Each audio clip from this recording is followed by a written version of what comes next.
Bismillahirrahmanirrahim. Assalamualaikum warahmatullahi wabarakatuh. Pada minggu ini kita kembali lagi membahas lanjutan materi yang sudah dijelaskan pada pertemuan sebelumnya, yaitu masih seputar kerajaan-kerajaan Hindu-Buddha di Indonesia.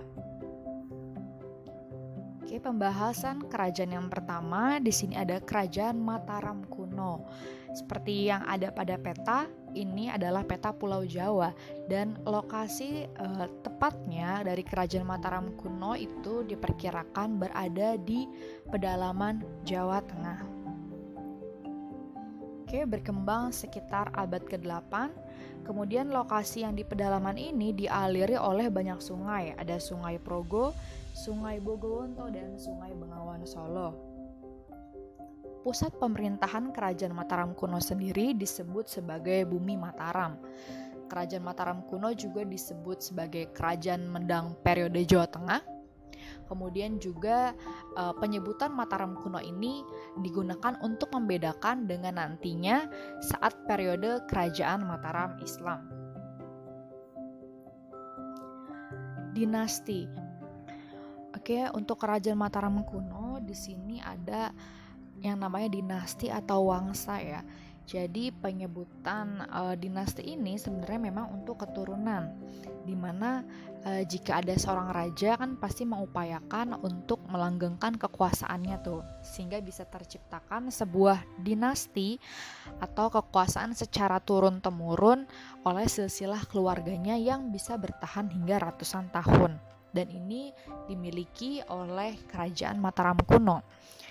Untuk Kerajaan Mataram kuno, kita fokuskan dulu berkembang dua dinasti, yaitu dinasti Sanjaya dan dinasti Sailendra. Oke, dinasti Sanjaya ini berkembang di utara Jawa Tengah dengan masyarakatnya mengadut agama Hindu. Jika dinasti Sailendra berkembang di daerah selatannya menganut agama Buddha. Kalau untuk dinasti Isyana, ini merupakan kelanjutan nanti dari Kerajaan Mataram kuno, yaitu ada namanya Kerajaan Mendang periode Jawa Timur yang didirikan oleh Empu Sindok sebagai dinasti baru. Oke. Nah, ini untuk silsilah raja-rajanya. Jadi awal mulanya Kerajaan Mataram kuno ini sebenarnya didominasi oleh dinasti Sanjaya. Oke, jadi pada masa Raja Sanjaya ini pemerintahannya aman, makmur, dan sentosa lah berkuasa di Kerajaan Mataram kuno dalam kurun waktu yang panjang. Nanti pengganti dari Sanjaya ada Rakai Panangkaran. Jadi kuat diduga pada masa pemerintahan Rakai Panangkaran, dinasti Sailendra dari Sumatera atau Kerajaan Sriwijaya ini mulai menguasai Mataram dan menjadikan raja-raja dari dinasti Sanjaya sebagai raja bawahan. Oke, kalau kalian lihat di sini kan ibu bikin bagannya itu dibagi menjadi dua. Berarti sama-sama berkembang tuh. Dinasti Sanjaya berkembang terus turun-temurun dan dinasti Sailendra pun begitu. Hanya saja yang membedakan adalah di sini terkait dominasi di setiap periodenya. Misalnya tadi saat masa Raja Sanjaya didominasi oleh dinasti Sanjaya, kemudian saat digantikan oleh Rakai Panangkaran mulai berkembanglah dinasti Sailendra. Jadi yang Sanjaya tadi dinastinya itu menjadi raja bawahannya. Oke. Terus dipimpin oleh dinasti Sailendra hingga sampai di Samaratungga yang menikahkan putrinya, atau perkawinan politik kita sebutnya ya, menikahkan putrinya yang bernama Pramawardhani dengan pewaris tahta dari dinasti Sanjaya yang bernama Rakai Pikatan. Nanti sepeninggal Samaratungga ini sempat terjadi perebutan kekuasaan ya antara Pramawardhani Rakai Pikatan di satu sisi dan Balaputra Dewa di sisi lain. Jadi ada ambisi dari Rakai Pikatan nih sebagai dinasti Sanjaya untuk menjadi raja. Nah, hal tersebut pastinya memicu konflik kan. Kenapa? Karena Balaputra Dewa merasa bahwa ya ini sedang berkuasa dinasti Sailendra. Jadi dia merasa berhak dong untuk meneruskan dinastinya yang lebih berkuasa di Jawa Tengah saat itu. Nah, tetapi di sisi lain, Rakai Pikatan menganggap Mataram ini milik dinasti Sanjaya, kakek buyutnya. Oleh karena itu nanti setelah konflik gitu, Balaputra Dewa ini kalah lalu menyingkir ke Sumatera. Dia ke Sumatera, ke kerajaan Sriwijaya, tempat asal muasal kakek buyutnya yaitu dinasti Sailendra. Gitu ya. Jadi kita ketahui ini waktu kemarin ada namanya Raja Balaputra Dewa yang membawa kejayaan dari kerajaan Sriwijaya. Ya ini asalnya. Latar belakangnya Balaputra Dewa ini terusir dari kerajaan Mataram setelah kalah dari Rakai Pikatan. Oke ya, jadi nanti didominasi setelah Rakai Pikatan oleh dinasti Sanjaya.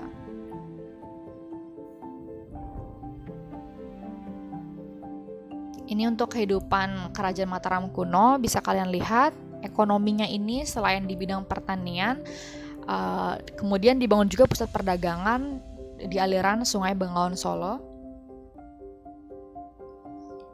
Untuk kehidupan sosialnya, hidupnya teratur ya. Jadi walaupun tadi raja dari antar dua dinasti, antara Sanjaya dan Sailendra itu saling bersitegang terkait perebutan dominasinya, tapi rakyatnya hidup teratur.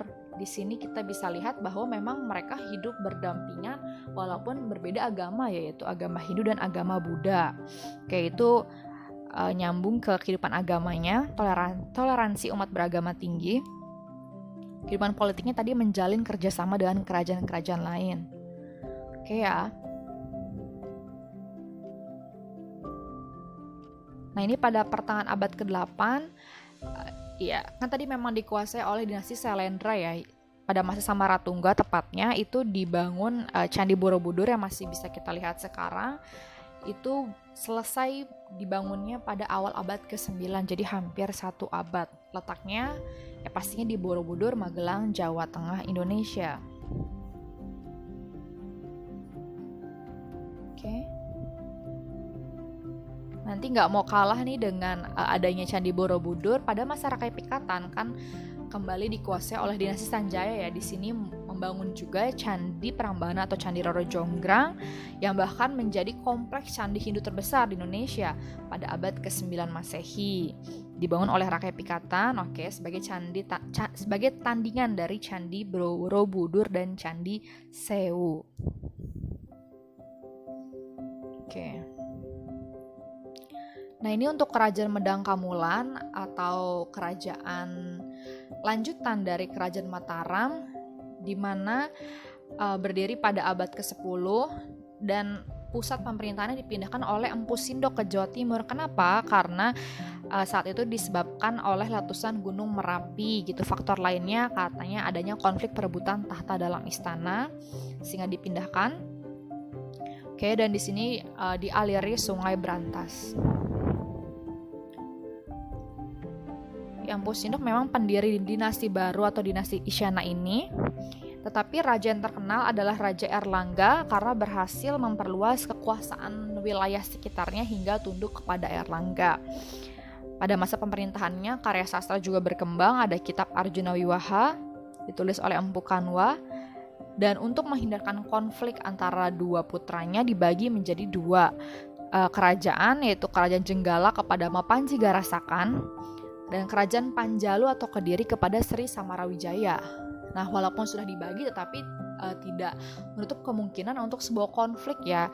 Nanti akhir dari konfliknya dimenangkan dominasi kekuasaannya yaitu oleh Kerajaan Kediri, sehingga Kerajaan Jenggala menjadi bawahan dari Kerajaan Kediri. Oke, kita masuk ke Kerajaan Kediri. Tadi sebenarnya ada konflik walaupun sudah dibagi menjadi 2 oleh Raja Erlangga, tetapi ada konflik antara Mapanji Garasakan dengan Sri Samarawijaya, tetapi dimenangkan oleh Sri Samarawijaya. Makanya di sini didominasi oleh Kerajaan Kediri. Berdiri pada 1042, lokasi di Jawa Timur. Kerajaannya ini agraris ya, berarti pertanian, dengan raja pertama Sri Samarawijaya, anak dari Erlangga. Nah, tetapi nanti mencapai puncak kejayaannya pada masa Jayabaya. Oke, Jayabaya ini kalau kalian browsing itu terkenal akan ramalan-ramalannya ya. Mungkin kalian bisa lihat juga di internet. Nanti setelah dari Jayabaya digantikan oleh Kameswara. Pada masa Kamaswara, karya sastra Jawa berkembang pesat. Ada Kakawin dan cerita Panji juga. Oke, kemudian dilanjutkan oleh Kertajaya pada tahun 1185. Nah, saat masa Kertajaya ini gitu menandai akhir dari kerajaan Kediri, karena memang situasi Kediri saat itu penuh ketidakstabilan. Kemudian terdapat perselisihan dengan para Brahmana atau para pendetanya. Kenapa? Karena Kertajaya ini menuntut para Brahmana untuk menyembahnya sebagai dewa. Nah, di sini para Brahmana nggak setuju dong dengan kesombongan dari Kertajaya, sehingga bekerja sama dengan Ken Arok yang saat itu menjadi aku atau bupati dari Tumapel, bagian dari kerajaan Kediri. Dan di sana Kertajaya dibunuh. Ken Arok berhasil mengalahkan Kertajaya dalam pertempurannya di Gantar 1222. Dari situ Ken Arok mendirikan sebuah kerajaan baru, yaitu Kerajaan Singosari. Untuk Kerajaan Singosari, tadi kan Ken Arok setelah berhasil mengalahkan Kertajaya, dia membangun kerajaan baru nih. Ya memang nama aslinya dari lokasi kejadian itu adalah daerah Tumapel. Oke, tetapi nanti dikenalnya dengan nama Kerajaan Singosari, berdiri pada tahun 1222. Lokasinya ada di Singosari, Malang. Dan nama-nama raja yang dikenal nanti ada Ken Arok, Anusapati, Tohjaya, Ranggauni, dan Kertanegara. Ini mungkin kalian sudah banyak yang tahu ya cerita mengenai Ken Arok. Sebelum menjadi aku atau Bupati Tumapel, itu Ken Arok memang membunuh bupati sebelumnya bernama Tunggul Amatung dan memperistri Ken Dedes gitu. Sebelum akhirnya sekarang dia menjadi raja di Kerajaan Singosari.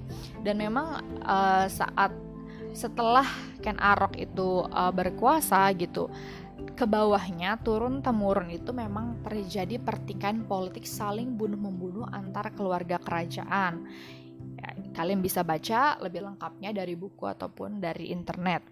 Nah, tapi kita fokus di sini kepada masa jaya Kerajaan Singosari, itu pada masa Kertanegara.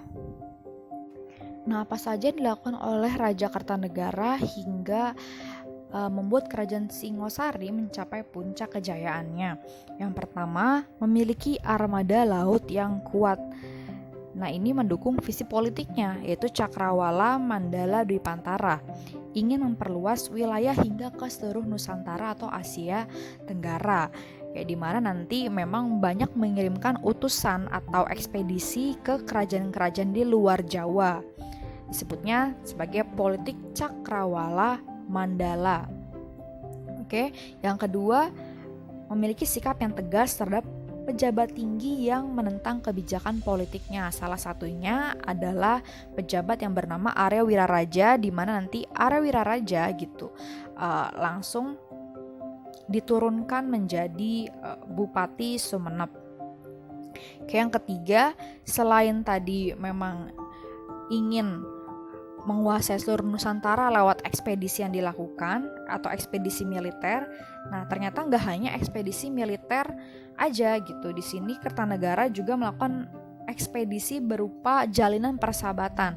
Ada yang terkenal yaitu namanya ekspedisi Pamalayu, menjalin hubungannya dengan kerajaan Melayu, di mana nanti Raja Kertanegara membawa sebuah arca. Di sini ada gambarnya, yaitu namanya arca Amogapasa sebagai hadiah gitu. Jadi bukan cuma ekspedisi militer oleh armada lautnya, tapi Kertanegara juga menjalin kerjasama hubungan baik ya. Tadi misalnya Raja Kertanegara mengirimkan arca Amogapasa yang besar, nanti dibalas oleh kerajaan Melayu itu membawa kedua putrinya untuk dinikahkan dengan para bangsawan di Kerajaan Singosari.